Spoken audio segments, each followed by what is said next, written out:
ভুয়া আইডি কার্ডের মাধ্যমে নানানভাবে এখানে বহিরাগতদের ঢোকানোর চেষ্টা করা হচ্ছে। আমাদের এই ডাকসু নির্বাচনের বিভিন্ন প্রার্থীদের আইডিতে অ্যাটাক করা হচ্ছে। আমাদের প্যানেলেরও কিন্তু বিভিন্ন সদস্যবৃন্দ তাদের আইডি অ্যাটাক করে কিন্তু আইডি ডিসেবল করে দেওয়ার একটা চেষ্টা করা হচ্ছে। ইতিমধ্যে আমাদের অন্যান্য প্যানেলের বিভিন্ন প্রার্থীদের আইডিতে অ্যাটাক করে কিন্তু তাদের আইডি ডিসেবল করে দেওয়া হয়েছে। এমতো পরিস্থিতিতে আমরা মনে করি যে ভোটারদের ভোট কেন্দ্রে আসতে নিরুৎসাহিত করার জন্য এই ধরনের একটা গম্ভীর পরিস্থিতি তৈরি করার চেষ্টা করা হচ্ছে।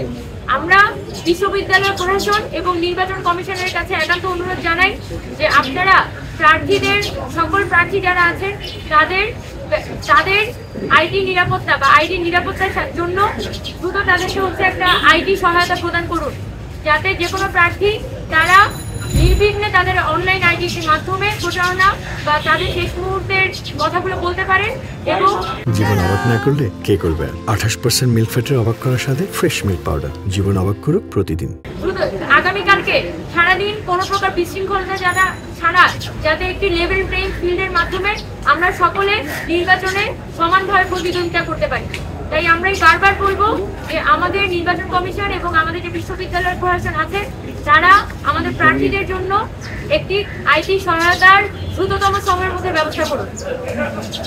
দ্বিতীয়ত, আমাদের পক্ষ থেকে আমরা বিভিন্ন পক্ষ থেকে আসলে শুনতে পাচ্ছি যে ভোট কেন্দ্রের মধ্যে ভুয়া আইডি কার্ডের মাধ্যমে নানানভাবে এখানে বহিরাগতদের ঢোকানোর চেষ্টা করা হচ্ছে। পাশাপাশি আমাদের এখানে লাইন জ্যামিং করে ভোট আটকানো বা ভোটকে দীর্ঘায়িত করার একটা প্রচেষ্টাও থাকতে পারে, এমনটা আমাদের কান পর্যন্ত এসেছে। আমরা বিশ্ববিদ্যালয় প্রশাসনের কাছে বলতে চাই যে ভোট কেন্দ্রের নিরাপত্তা নিশ্চিত করা আপনাদের একান্ত দায়িত্ব। আমরা স্বতন্ত্র শিক্ষার্থী ঐক্য খুব চাই যে 17 বছরের স্বৈরাচারী শাসনের পরে এই প্রথমবারের মতো একটা নির্বাচন এই ঢাকা বিশ্ববিদ্যালয়ে অনুষ্ঠিত হতে যাচ্ছে। সেই জায়গা থেকে পরিস্থিতির গম্ভীরতা পর্যবেক্ষণ করে আপনারা এই ভোট কেন্দ্রে যাতে ভোটাররা নির্বিঘ্নে ভোট দিতে পারে সেটার জন্য দ্রুততম সময়ের মধ্যে আপনারা এখানে কোনো প্রকার ভুয়া আইডি কার্ড বা লাইন জ্যামিং এর ঘটনা যাতে না ঘটে সেটা আপনারা নিশ্চিত করুন। সেটার জন্য যদি নীলক্ষেতে এখানে কোনো ধরনের ভুয়া আইডি কার্ড তৈরির পায়তারা হচ্ছে কিনা সে বিষয়ে আপনারা তদন্ত করে দেখুন।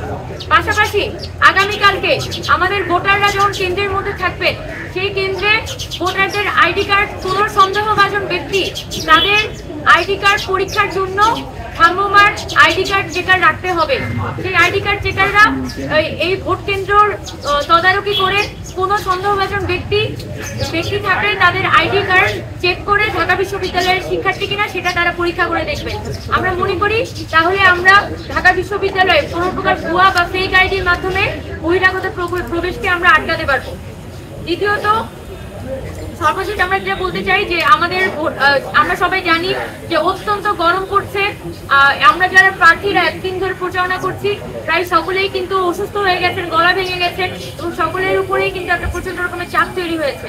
আগামীকালকে যখন আমাদের ভোটাররা ভোট দিতে আসবেন সেক্ষেত্রে ভোট কেন্দ্রে তাদের জন্য যথাযথ পরিমাণে ফ্যাসিলিটিস এনশিওর করা আমাদের কর্তৃপক্ষের একান্ত দায়িত্ব। সেক্ষেত্রে আমরা কর্তৃপক্ষের কাছে এটা বলতে চাই যে আমাদের শিক্ষার্থীদের জন্য পানি, আমাদের শিক্ষার্থীদের জন্য পর্যাপ্ত চিকিৎসা ফ্যাসিলিটিস, মেডিকেল ফ্যাসিলিটিস এবং তাদের জন্য যাতে সিটিং অ্যারেঞ্জমেন্ট থাকে এবং ভোটাররা যাতে হচ্ছে ওখানে এই তীব্র গরমের মধ্যে কোনো প্রকার ভোগান্তির শিকার না হয় তাই পুরো কেন্দ্রের মধ্যে অবশ্যই প্রপার সিটিং অ্যারেঞ্জমেন্ট থাকতে হবে এবং তাদের অবশ্যই কেন্দ্রের মধ্যে ফ্যানের ব্যবস্থা থাকতে হবে।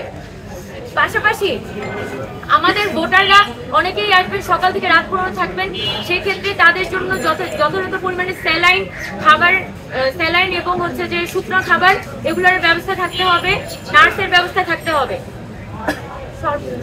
এছাড়া আমাদের ভোটারদের নিরাপত্তা নিশ্চিত করার জন্য এই ভোট কেন্দ্রে যাতে কোনো প্রকার অনাকাঙ্ক্ষিত ঘটনা না ঘটে সেটার জন্য আমাদের বিএনসিসি, রোভার স্কাউট, পাশাপাশি বাংলাদেশ পুলিশের সদস্যরাও আমাদের শাহবাগ বা আশপাশের এরিয়ায় থাকবেন। আমাদের ফ্যাক্টরিয়াল টিম উপস্থিত থাকবেন। আমরা আশা করি যে আগামীকালকে ঢাকা বিশ্ববিদ্যালয়ে যাতে কোনো প্রকার ভোটারদের নিরাপত্তাহীনতা বা কোনো প্রকার অনাকাঙ্ক্ষিত ঘটনা না ঘটে সেই জায়গায় আমাদের প্রশাসন এবং আমাদের যারা ভলেন্টিয়াররা থাকবেন, আমাদের যারা পুলিশ থাকবেন সকলেই সর্বোচ্চ পরিমাণে নজরদারি এবং সর্বোচ্চ পরিমাণে নিরাপত্তার ব্যবস্থা করবেন।